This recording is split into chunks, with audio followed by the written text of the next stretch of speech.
La 16, toujours au Salon du Livre à Montbron, et je suis avec une autrice, une dessinatrice, je ne sais pas trop. Les deux. Qui êtes-vous? Du coup, je m'appelle Madeleine Pereira, j'ai 27 ans, et là j'ai sorti une BD qui s'appelle Borboleta aux éditions Sarbacane, qui est sortie le 3 avril 2024, car nous sommes le 30 juin 2024. C'est tout récent? Ouais, et oui, ça fait 3 mois du coup, un truc comme ça. Et ça parle, la bande dessinée, elle parle de l'émigration portugaise dans les années 70, au travers de plusieurs témoignages qu'on m'a racontés. Et parce que mon père est arrivé en France quand il avait 13 ans, mais il ne veut pas parler de son histoire. Du coup, j'ai dû trouver d'autres moyens pour comprendre en fait la dictature qu'il y avait au Portugal à ce moment-là de Salazar. De Salazar, oui. C'est ça, ouais. Et comprendre aussi pourquoi les gens partaient. Enfin bref. Et du coup, donc il y a plein de témoignages. Il y a 5 témoignages dans la bande dessinée, dont le dernier qui est le témoignage de ma tante et qui raconte elle l'histoire de la famille. Et du coup, on comprend un peu plus pourquoi mon père veut pas parler. Et du coup, il y a mon personnage qui évolue et qui essaye de comprendre ses origines. Et entremêlés, il y a ces témoignages-là. Donc on a compris que vous êtes d'origine portugaise. Ouais, c'est ça. J'ai la nationalité aussi portugaise. Vous êtes binational. Voilà, c'est le moment de l'être en tout cas.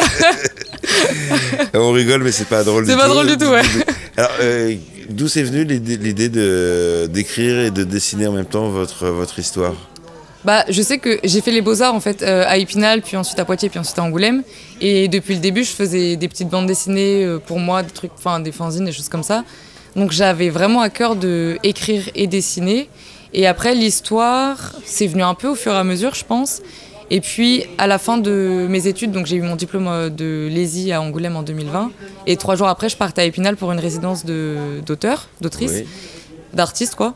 Et en fait, il fallait que je développe un projet de bande dessinée. Et j'avais proposé 3 projets, il me semble. Et eux, ils avaient préféré le projet sur le Portugal. Mais à l'époque, c'était vraiment une petite graine. Je savais pas trop exactement ce que j'allais dire. Et en fait, après, c'est venu au fur et à mesure. Après, j'ai fait les interviews. Enfin bref, et ça s'est construit petit à petit. Donc j'ai mis quand même 4 ans. Après, c'est pareil, j'ai mis 2 ans plein, je pense. 2021-2022. Enfin, septembre 2021 à septembre 2023, en gros. Pendant le confinement ? Ouais, bah pendant le confinement, j'ai fait les interviews. Du coup, j'ai pas du tout rencontré les personnes. Donc c'était un peu étrange. Mais d'un côté, ça me laissait énormément de liberté. Tout ce qui était au niveau visuel, par exemple, dessiner leur visage et tout. C'était des personnes que j'avais pas connues, à part ma tante. Oui. Et que j'ai rencontré après en fait quand la BD est sortie, donc c'était super émouvant aussi. Et je sais plus ce qu'on disait, mais c'est de la fiction? C'est de l'autre. Ou c'est une histoire, vraie sous forme de fiction? Ouais, parce qu'en gros, les personnes que j'ai interviewées, donc après j'ai tout retranscrit, donc c'est quand même leur histoire, même si parfois j'ai rajouté des choses, mais ça reste ultra inspiré de faits réels. Ouais, si on peut dire ça comme ça. Voilà. Et après mon histoire, moi j'ai gardé mon nom en fait dans la BD et tous les autres personnages j'ai changé leur nom. Donc c'est trop bizarre ça aussi, je sais pas pourquoi je fais ça, mais... Il y a une raison? Parce que je me suis représenté aussi mon visage, donc ça me paraissait bizarre de mettre un autre nom. Et après, les autres, c'était pour protéger un petit peu et pour pas tout Enfin, je voulais garder leur anonymat quand même. Oui. Comment se dessine, comment vous êtes dessiné? Comment j'ai dessiné la BD? Vous vous êtes dessiné dans la BD. C'est pas facile de faire un autoportrait. Non, mais en fait, ça fait plusieurs... Enfin, j'avais déjà fait des petites BD, parce que en fait, j'aime trop dessiner de base. Et puis raconter des petites histoires qui m'arrivent, des histoires un peu de merde, où j'ai raté un train, ou peu importe, bref. Et du coup, à chaque fois, je me représente. Et en vrai, mon visage, je trouve qu'il est assez facile à représenter. C'est des gros sourcils, un grand nez, un petit menton, et des cheveux avec un petit chignon et des cheveux qui traînent derrière. Donc en fait, mon personnage, il était assez facile à faire. Après, c'était plus les autres. Mon père, c'était facile aussi. Je trouve qu'il ressemble au papa dans Tom Tom et Nana. Oui. Parce qu'il a le nez comme ça, là, en arc. Enfin bref. Et non, les autres personnages, ça va. Le mien, c'était le plus facile et les autres, ça va, ouais. Les premiers retours de cette BD, quels sont les premiers retours? Y a ma famille. Mon père, il a dit c'est bien, et puis après, il a changé de sujet, donc c'était un peu attendu. Ça l'a touché? Oui, je pense que ça a touché, mais il le dit pas trop, parce que c'est ce que j'explique dans la BD, c'est qu'il est très taiseux. Je pense qu'il a une énorme carapace qu'il veut pas craquer, quoi. Ce que je respecte aussi. Et du coup, lui, il fait la promo autour de lui, donc je trouve ça assez mignon. Enfin, je me dis, c'est qu'il a bien aimé quand même. Donc il me le montre d'une certaine manière. Après, ma mère, mes sœurs, elles me disent... Enfin, c'est ma famille aussi, donc c'est plus facile. Et après, les gens autour de moi, je crois que ça a été assez bien accueilli, en vrai. Après, je sais jamais... Les professionnels? Oui, j'ai eu pas mal de bons retours en vrai, même d'éditeurs, d'autres maisons d'édition, des choses comme ça. Donc c'est assez Qui gratifiant. vous ont appelé, vous dites, oh, bah, finalement, on signe. Non, mais ils m'ont envoyé des messages sur les réseaux sociaux Oui. en me disant qu'ils avaient bien aimé et tout. Donc je trouvais ça cool de leur part. Et après, je sais pas trop, je me suis pas trop... Enfin, je regarde pas tous les jours, mais je veux dire, je sais pas. Après, ce qui est cool, c'est rencontrer des gens en dédicace et tout. Oui. Et je me rends compte aussi qu'à certains salons, je vends pas trop de bandes dessinées. Enfin, là, j'en ai fait que 3, c'est le 3e. Hein. Oui. Mais je veux dire, à Lyon, j'ai pas trop vendu, par exemple. À Limoges, j'avais beaucoup plus de public. Donc, ça dépend vraiment de qui vient aussi, je pense. Et aujourd'hui à Montbron. Et là, ça va, hein, c'est cool. Ouais. Ouais, il y a tout le temps un peu de monde. Et j'ai vu, alors, les auteurs, les écrivains, les écrivaines font des dédicaces. Oui. Vous, c'est beaucoup plus long. Oui, Parce mais que déjà, vous je faites parle un- trop, je crois. Non, mais non, non. mais je fais des dessins aussi. Oui. Oui. Et au tout début, quand je devais partir pour dédicacer, donc au tout début, j'étais là genre, parce que comme il y a 5 personnages dans ma BD qui racontent leur anecdote, et plus mon personnage, et bref, et je me disais, mais je vais devoir représenter les personnages des témoignages dans la bande dessinée. Alors, nous sommes toujours avec Mad Men. Alors, on a eu une petite coupure due à la... Je crois qu'il fait chaud. C'est coup de chaud mais de- le climat est tendu en ce moment, hein, donc je me dis aussi, Ah oui. ça va peut-être jouer, je sais pas, avec les élections. Ouais, alors, Je sais vous pas, parlez des élections. Vous parlez des élections. Votre bande dessinée, votre livre bande dessinée, Oui, c'est l'histoire de quand même d'une dictature oui. à la base. Oui, c'est ça. C'est le fond de la BD, parce que je voulais pas faire non plus un livre historique, parce que j'ai pas les épaules, je suis pas historienne ou quoi. Mais du coup, je voulais vraiment... En fait, je pense que dans la vie, j'aime trop rencontrer les gens et qu'ils me racontent aussi leur vie. Et là, ça m'intéressait du coup de savoir comment est-ce qu'on grandissait à l'époque au Portugal, sous la dictature de Salazar, et qu'est-ce que ça représentait aussi. Et du coup, j'ai appris plein de choses parce que j'ai fait pas mal de recherches. Donc, j'avais accès à RTP Archives, c'est la télé portugaise, les archives de la télé portugaise. Puis après, il y a un musée aussi à Lisbonne qui s'appelle le musée Odo Aljub, qui est une ancienne prison politique. Et ils en ont fait un musée de la dictature. Donc en fait, ils expliquent tout, comment la dictature est arrivée au Portugal. Puis après, on parle aussi des colonies, c'est très important dans la dictature. Et du coup, c'était super enrichissant en fait. Et c'est ce que j'explique aussi dans la BD, c'est que j'avais l'impression de plus j'en savais sur le pays et sur l'histoire du pays, plus je me sentais un peu y appartenir. Parce que jusqu'au commencement de la BD, j'étais super déconnectée. Et c'est ce que je dis aussi, c'est que j'étais souvent dans des classes avec d'autres Portugais, enfin des enfants de Portugais. Par exemple, au collège, il y en a qui faisaient LV1 anglais, Oui. nous on avait LV1 portugais dans mon souvenir. Et du coup, enfin bref, et à chaque fois je me mettais en comparaison et je me disais mais pourquoi je suis moins portugaise qu'eux alors que mon père il est portugais.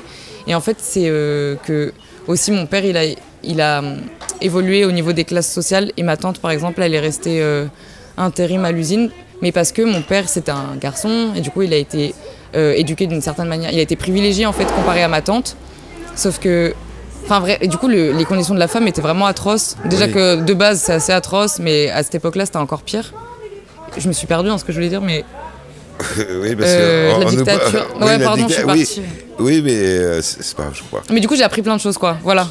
Ouais, Pour faire le contexte un peu de la bande dessinée. Du coup, en fait, c'est des personnages, on suit leur histoire personnelle, mais en fait, j'ai l'impression qu'elles correspondent avec plein d'autres histoires que d'autres gens ont vécues. Et surtout aussi, j'ai mixé parfois des histoires où il y a quelqu'un qui me racontait quelque chose, je le mettais dans un autre témoignage, parce que je voulais que chaque personnage dans ma BD, il représente aussi un peu un point de la dictature. Donc par exemple, il y a les guerres dans les colonies, les conditions de la femme, la police politique, qui avait plein d'indicateurs. Enfin bref, donc il y a plein de thématiques comme ça qui reviennent. Et voilà, donc ça reste en toile de fond, on va dire. Alors, vous connaissez bien le sujet. La situation en France. C'est un carnage. Aujourd'hui, c'est un carnage. Oui, En un mot, c'est un carnage. je trouve ça Essayez très triste en fait. Oui, Parce que en plus là, parce que là, vous avez écrit sur la dictature, sur le fascisme. Oui. Donc, de voir le fascisme à la porte, c'est quoi jeune, en plus jeune, 27 ans, donc c'est... Moi j'ai un peu de l'espoir, mais bon, j'ai l'impression que personne n'en a. Et surtout, ce que j'ai remarqué, c'est, en fait, à chaque fois, je me disais, mais comment c'est possible qu'il y ait des pouvoirs autoritaires qui arrivent en place? En plus, je me disais avant, il n'y avait pas la télé, mais du coup, il y avait les propagandes et tout machin. Et en fait, ça marche super bien. Et là, je me dis, c'est un peu pareil avec la télé maintenant. Je trouve que c'est toutes les chaînes de droite et tout, c'est horrible. Enfin, c'est que martèle le cerveau. Donc, On je trouve ne que citera ça pas fait les très CNews. peur. Ouais, voilà. Entre autres. Et du coup, je trouve que ça fait super peur. Après, moi j'ai évolué aussi dans un milieu où c'était très artistique, donc très engagé. On est tous plus ou moins de gauche. Enfin, je veux dire, il y a quand même, on fait beaucoup de manifs. Du coup, j'ai l'impression que tout le monde est comme ça, mais en fait, pas du tout. Et en fait, dès qu'on sort de notre entre-soi, c'est là où on remarque qu'en fait, il y a plein de gens qui sont de droite. Et la preuve, maintenant. Et toujours d'ailleurs, ça a toujours été comme ça, j'ai l'impression. Mais du coup, maintenant, ça fait peur. Moi, j'ai espoir parce que je me dis, enfin, je sais pas, ça. Ils vont se réveiller ce soir. Enfin, aujourd'hui, ils se sont réveillés. Bah, j'espère. J'espère. Mais après, je me dis, il y a plein de gens aussi, peut-être, qui se sont réveillés et qui vont voter RN, donc c'est pas non plus. Enfin, ouais, non, je sais pas. Mais il y a aussi des gens qui vont pas voter normalement et là qui vont voter. Je sais pas. C'est un peu de la merde, ouais. Mais après, je comprends aussi, par exemple, j'ai dû. Bon, ça, c'est rien à voir, mais j'ai dû aller en Égypte un moment, sauf que j'y suis pas allée, donc j'ai pris un taxi pour revenir de l'aéroport. Et j'étais avec le chauffeur de taxi, et du coup, on discutait des élections. Et il me disait, oui, lui, il avait 37 ans, je crois. Ouais, il avait 10 ans de plus que moi. Et il me disait, oui, mais moi, j'ai été super déçue sous François Hollande. Maintenant, j'ai plus envie de voter. À chaque fois que je vote, en gros, je me fais arnaquer, je sais pas trop quoi. Donc là, il avait comme. Genre, il avait décidé de pas voter. Et j'étais genre, oui, mais si tout le monde fait comme ça, on est dans la merde. Mais en même temps, je me dis, bah, chacun. Enfin, je comprends aussi, je pense que t'es déçu. Et moi, ce que je trouve aussi trop bizarre, c'est que moi, je suis pas du tout politisée, hein, normalement. Parce qu'à l'école, on n'apprend pas grand-chose, je trouve. Et j'ai l'impression que les Belges, ils sont obligés de voter, il me semble. Oui. Et du coup, j'ai l'impression qu'ils ont plus de sensibilisation à la politique dès l'enfance que nous, on n'a pas forcément. Et donc, je me dis peut-être que c'est pour ça aussi qu'on est un peu genre. Il y a plein de monde qui va pas voter parce qu'on est complètement déconnecté de la politique, que ça semble être à chaque fois de la merde et des gens qui mentent et qui se font plein de fric. Du coup, ça dégoûte. Donc, je sais pas, je comprends. Enfin, je sais pas. Vous écrirez une deuxième BD pour la période actuelle en France. Je sais pas. 80 ans après Salazar. Ouais. Mais je me sens 50. Oui, la révolution des œillets, il y avait 50 ans là, cette année. 50 ans, oui. Mais Salazar, il est mort en 70, je crois. Oui. Et la révolution s'est terminée en 74, parce qu'il a eu un AVC. Bon. Puis après, Caetano a repris, ensuite, il me semble. Je connais pas très bien l'histoire. Ouais, mais c'est une des plus belles révolutions. Tu vois comment ça s'est passé ou pas? Pas du tout. C'est la révolution des œillets, du coup c'était le 25 avril 74, et en fait c'est la chanson Grande Vila Morena de José Afonso qui était censurée à l'époque, parce qu'il me semble qu'elle parle d'une ville qui est communiste au Portugal. Et du coup elle était censurée, et en fait c'était le signal de départ des troupes militaires pour venir à Lisbonne et faire la révolution, parce que les militaires se sont révoltés parce qu'ils étaient toujours envoyés dans les colonies, je crois, et que ça appauvrissait le pays. Et puis ils étaient aussi, je pense qu'il y avait une bonne partie qui était peut-être contre. Après c'est des trucs que bon, ouais. Je redis avec mes mots, voilà. Et du coup c'est eux qui ont fait la révolution, et c'était super pacifique. Ils mettaient des œillets au bout de leur fusil. Et il y a eu, il me semble, peut-être 5 morts, mais c'était la police politique qui les a fait. Donc je trouve c'est.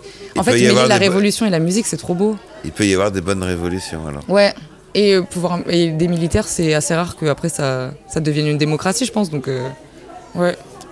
Eh ben super. Bah, merci beaucoup Madeleine de nous avoir fait partager. Merci. Je pense que je passe que de la merde.